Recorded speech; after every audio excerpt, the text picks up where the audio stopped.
Spending so much time with rodents, you could say my gnawer knowledge is first class. My mother always stressed the importance of understanding how your prey thinks and speaks, and I've definitely made an effort. In fact, I probably understand rat speak better than people speak, even. Now, in the course of my rodent studies, I've noticed that despite the humble, hunchbacked appearance, they're not without their talents.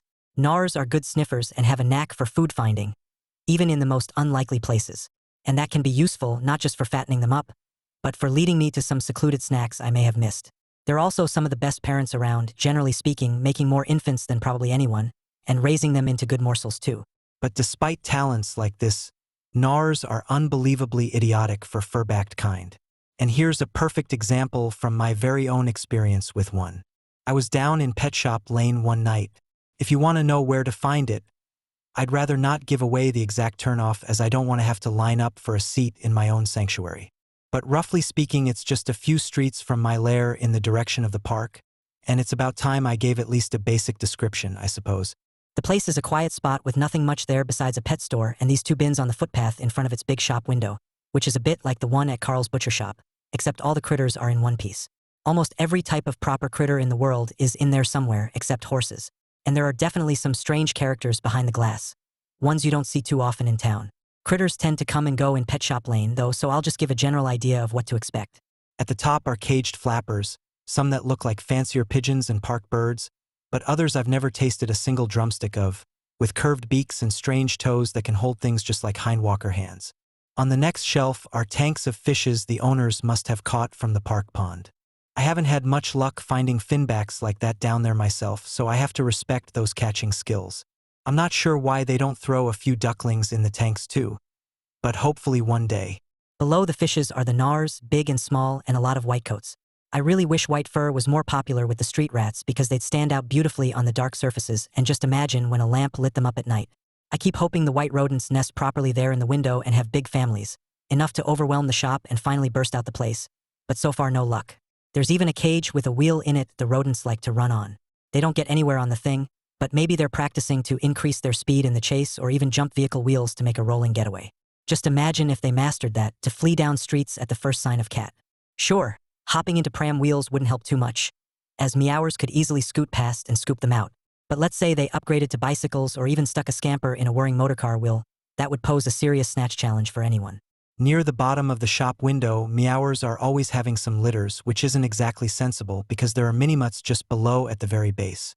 And these might not be the deadliest, but a drool demon is a drool demon, even when the drool is yet to stretch to the pavement. Once near the kittens was a strange giant gnawer, gray with a stumpy tail and the longest ears I've ever seen, but it seems to have escaped. I'm sure the mini-mutts didn't get it because it was probably too big for them to hound down at their age. I used to be jealous of the ears on that critter because I thought ones that long would help me hear flappers even higher in the sky, which would assist with crow defense also. And if I was lucky, I might even finally hear what a cat god sounded like up there in the highest windows. But then I realized ears like that would probably stick out too much in a stalk and be a problem in tight hideouts, getting snagged on a nail or something. Plus, they were probably too easy for hound jaws to snatch perked up right in their snap zone. Sometimes I look for that long-eared gnawer around here, because it would be one hell of a belly filler. Just a single ear alone would last me days. One night I thought I saw the ears shadowed on a wall, but it turned out to be some big leaves in a window balcony. Boy, was that a letdown. By the look of this gnawer's hind legs, easily the lengthiest you'll ever see on one, I think it might be quite the hopper. So I wouldn't be surprised if it made it to the higher balconies, maybe even ending up a fur cushion on some hindwalker's sofa, as long as it could successfully hide its gnawer heritage, obviously. But anyway, the main reason I like to visit Pet Shop Lane is to get away from the tear and scare of the neighborhood for a while. I'll just sit there, doing some casual critter watching, sometimes on the footpath, sometimes on a bin to spare myself the cranked neck, depending on what shelf I'm interested in.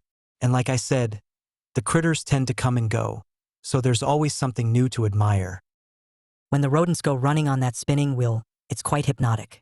And if I really want to let my mind drift, I find the fish tanks always do the trick. Sometimes I could just sit there and watch them all night, with the shimmering patterns of swishing finbacks, light glinting off the paunchy bellies. And I've started working on a puzzle too, and that is how to get fishes from the tanks over to the puddles in my alley. Obviously, I'm well aware you have to get them through the window first, but the puzzle is based on the idea a motorcar has crashed right through that, every other critter has fled or been caught, and now the fishes must be moved to start a new life. It's definitely a real brain teaser, though not full-scale philosophical brain-busting, just light musing to relax the mind after some hard yards on the cobbles. So while I was having my little sit and stare one night from the footpath, enjoying the views, this rat-faced neighbor of mine climbed out the bin behind me, which has a lid a little too small to fit, dropped down and started waltzing off behind my back. Luckily, my left ear scoop detected the departure. He'd been lurking around Pet Shop Lane for some time, so we knew each other a little. I think that was Rick, if I remember right, but rats are quite shy, so they take a while to get to know really well. Not just how grown up they are, how fat or skinny, how fast they can four-foot it to a cranny, but where they sleep, how many relatives they have stuffed with them, and so on. They're very untrusting, a bit like me, which is probably mostly to do with growing up around shrieking hindwalkers, to be fair. Imagine people screaming hysterically at you every time you show your face in public. It's going to have an effect.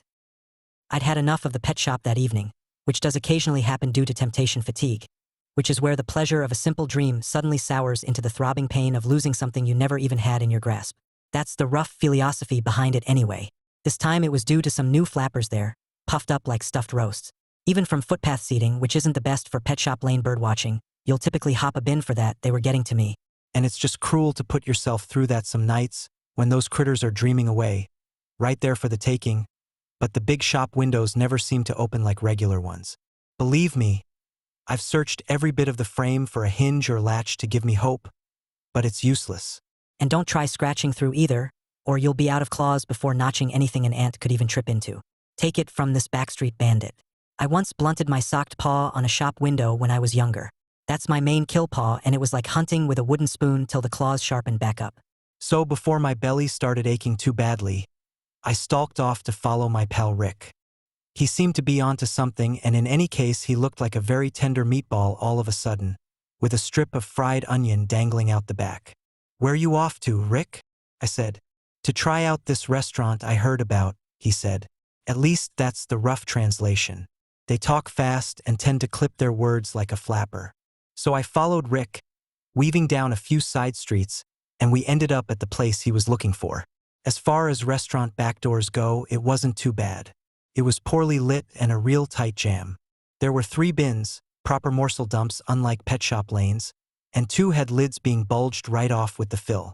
The light was out behind that chipped red kitchen door also, which meant no interruptions. Most importantly though, there wasn't a drool-dribbling dog in sniff or sight. So I jumped up on the sealed bin and started looking in the other 2 bulging wonders for gourmet scraps. Great find, I told Rick, because it was. Like I said, gnawers have a knack for finding morsels. We all have our talents and you can't take that away from them. I was soon chomping on a flapper wing I'd hooked out, perfectly plucked to the last feather. But Rick wasn't even looking at the bins. Where was he? Stuck over by the damn doorway, eyeing off this rat trap, one of 3 lying there. "What are you doing?" I said. "There's a whole bin full of fine food here, meat hunks and other stewy lumps that look pretty edible." "I didn't come for that," he murmured, pacing around the traps. "I came here for the gold. It's the gold or nothing." And he didn't mean gold lick, what we call butter where I'm from, which is just as hard to locate but less murderously guarded. He meant one of the gnawer's favorite treasures, gold stick, also known as honey. It's really not my thing, annoyingly tacky like half-dried blood, but without the pleasant taste. If I find a honeyed bread slice, I'm the kind of critter who'll even flip and chew it from the back so I can get to the gold lick under the gold stick. Rodents go mad over it though, like dogs over butchered bones, or hindwalkers over false hides and notions.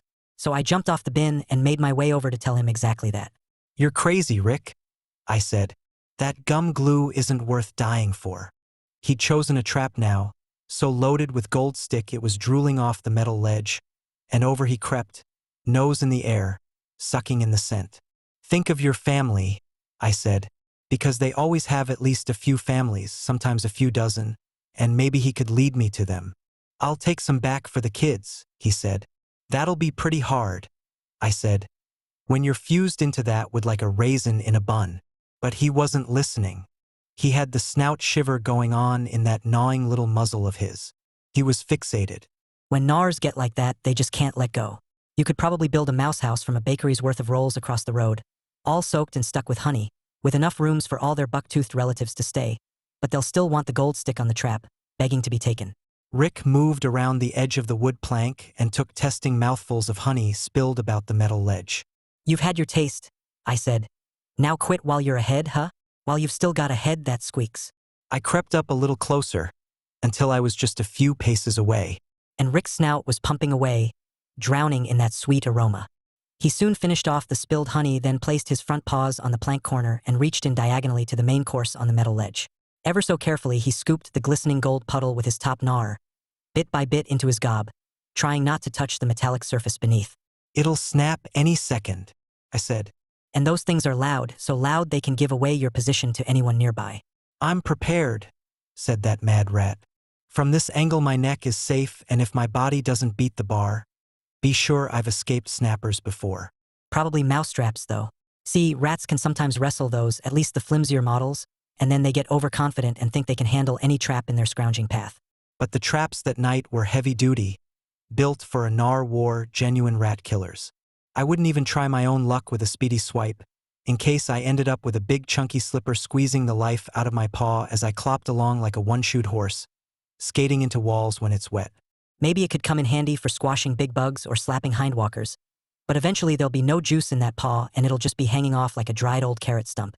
Bucky over there is twice your size and it split him in two, I said, pointing to a dead Gnawer in the trap nearby, bloody teeth sticking out his head, neck so thin he'd be lucky to gulp a breadcrumb through.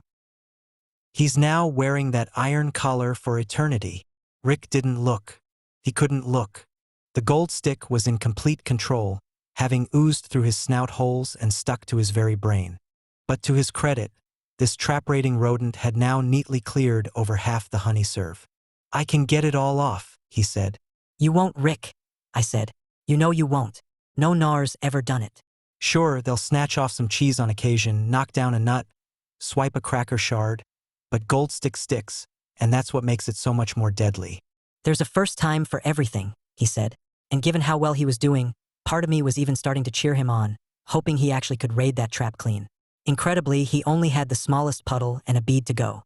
Then I heard the fateful chink of bucktooth on metal as Rick misjudged his scoop by the tiniest of margins. And though I leaped forward to swipe him away, the trap snapped long before my paw could reach him, and I hit only air as it sprung off like some great rat-hunting grasshopper from the dark depths of the park. When I flipped the toppled trap back over, there Rick lay, skewed on the plank corner. He'd almost beat the bar too, but it caught him at the last moment, crushing him diagonally across the back. And just like I thought, even for rats there was no escape from this trap's gruesome grip. He was still breathing, and I tried to get my claws under the bar and lever it up, but it was impossible. I almost beat it, huh? He said weakly. Almost, Rick, I said. Next time I'll get every last bead, he said. Sure you will, I said. But I knew there wasn't going to be a next time, and so did Rick. He stretched his neck and buck blades and took a last dying taste of oozing gold. You were wrong, Morty, he said through a mouthful. About what? I said. He coughed and wheezed. This is worth dying for, he whispered, and then his snout shivered to a halt. His little paws clenched. Whiskers drooped lifeless like dying reeds about a cold still pond. And he was gone. I've seen a bunch of rodents die like that, not all so dramatically, mind you. Sometimes I just find them around the place in traps, crushed at various angles, some harder to chew free than others. Rodents just can't leave mousetraps alone. You could almost say they're drawn to traps like mice are drawn to sweets. I think it's their parents' fault too. I know I said rodents were talented parents, but if I was a kid Gnawer growing up, my mother would have told me to stay the hell away from those treacherous things, regardless of what's on the metal ledge menu, and if I didn't listen she'd have clamped my neck worse than the trap itself.